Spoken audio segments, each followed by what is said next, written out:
It's December 31st, 2022, and if you're gonna do a look back at the year that was, it's now or never, mate. So let's take a little journey together through 2022 as it was, and specifically on the effect that it had on me. And I'm wondering if by discussing this a bit, you may find some similarities to your own experience. Let's call this retrospective the year of living cynically. Okay, welcome back. This is, I don't know, second or third video, and you'll remember that some months ago when I did a first video kind of like this, walking and talking down here in the Don Valley, which is kind of the only quiet place I have to record because we live in a quiet, no, that's not true. I have down here out for my walks in the Don Valley, or I have the little tool shed behind the house. So maybe we'll finish this video in the tool shed just for some variety. But for the moment, we're down here right by the rushing Don River to talk about 2022. If I were to sum up the impact that this year has had on me, and I think at least if the people who I follow in my social circles on Instagram or Twitter or wherever, they seem to be sharing a similar sentiment, which was that 2022 was a particularly difficult year. And I get that. It was for me too. And one of the things that made it tough for me was I found myself becoming, I've sort of coined this term, cripplingly cynical. Which is to say that when I look at almost anything, I find myself often taking a sort of worst case, glass half empty look at it. And I think that there are people out there who would suggest that part of that is social media.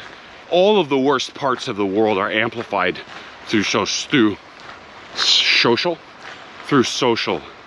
media. But that lets the world off the hook a bit, doesn't it? It's not as though that social media is completely incorrect in the presentation of the world that it provides, because we create that presentation, right? Social media isn't self-generating.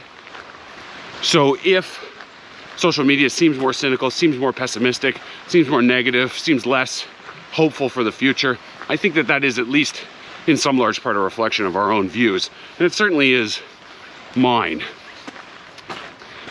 I find myself increasingly feeling like there's almost no point to voting. Although, I will admit that there is a nugget inside of me that clings on to an old-fashioned view of Canada that says that we can elect the kind of people that we want to see in office, and that those kind of people can effect change. And so I still go out and vote. Vote in this ghastly Toronto municipal election, almost utterly pointless. Not even a spectacle, didn't even have the common courtesy to be a spectacle. A big wet fart at exactly the time when Toronto needed the most substantial, most substantive election. That's what we needed. That's what we really need. This city is in big trouble, and we're not alone. If you're watching this and you don't live in Toronto, look around your own city. How's it doing? Same with the country, same with the province, certainly the province of Ontario.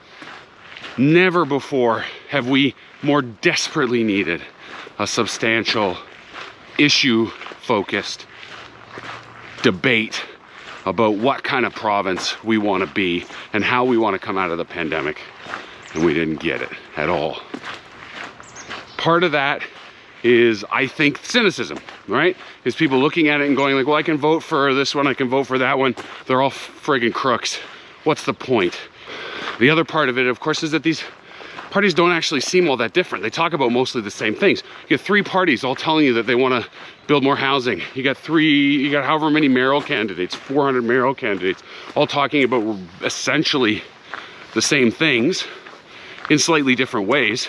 And so it's up to you. It's up to you, the voter, to decide which of them is actually completely full of shit and which of them comes from a place where they might actually achieve those goals that they're talking about. It's up to you, baby. So good luck with that, right? You can spend a lot of time trying to figure out who's trying to fuck you over and who's actually got your back, or you can just skip it. That's part of the problem. That's not part of the problem. That is the problem that arises when all the parties say the same things in slightly different ways. I think that was very clear in Ontario. It seemed quite clear in Toronto, where both candidates were talking about the same basic issues, housing, transit, that sort of thing, in different ways. But again, you got to pull those apart. And I've talked about this before. I talked about this in another video. You have to pull this apart entirely on your own because the media, they're not helping. Sorry. This idea that I think really came to the fore during the time of Trump, that journalists and the practice of journalism is entirely noble, is a great calling, is a noble calling, and that people who practice it, well, they don't all, and even journalists will tell you, well, that's certainly not universally true. Just look at the Fox Newses of the world, right? They're not all noble, but journalism is noble, even though they're not all noble. Again, so it's left to us to sort of pick out who's the good guys and who's not. This is not journalism. This is not practice journalism. It's not even practice grammar. So again, it's up to us to pick it out. And left to sort, much like when you're researching a new phone, right? You can go look at blogs, you can go on YouTube and watch review videos. You can do that for anything. Buying a camera, buying a house, buying a car. You can read the reviews, you can watch the YouTube videos, and at the end, you'll get a whole litany of conflicting opinions, and then it'll just be down to you to pick the thing that you want. Well, that's everything now, right? It's media, it's social media, it's journalism, it's politics, it's economics. Like, that's what crypto felt to me like an extension of that. A million options that all seem pretty much the same, and a million opinions that will all lead you to a different conclusion. So it's just up to you to pick. And that, I think, breeds cynicism. Everything's the same, but everything's bad, but everything's good, and here are a bunch of different people telling you one thing or the other. It can land you at whichever conclusion you were inclined to believe in the first place, and then it's up to you to pick. I guess that's the great expression of capitalism, right? Just choice. Endless choice. Endless options. And even better, none of those options are wrong, except all of them are. It almost feels like a game, right? And we know, even the most optimistic of us know that this society is not built equitably, right? That there are people way up here and people way down here, and then a lot of us spread in the middle. And the big difference, I think, between people who look at that optimistically and those who look at it pessimistically or cynically is that the optimists will look at the people up here and see that as a goal, and the pessimists will look at the people up there and see that as evidence that the system is rigged, is unfair, is broken. And I have a hard time disagreeing with those people, because it is a goal, right? It's a goal insofar as if you want to get out of the morass of the rigged system down here, the only way to do that is to get to the top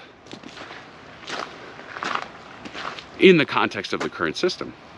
The other way to do that, of course, would be to rip the whole system down and bring everybody to the same level. But that seems kind of horrific, because who manages that? Who decides how it gets ripped down? And then who decides how to rebuild it afterwards? I guess the people do. But a real cynic will look at that and say, I know how that story goes.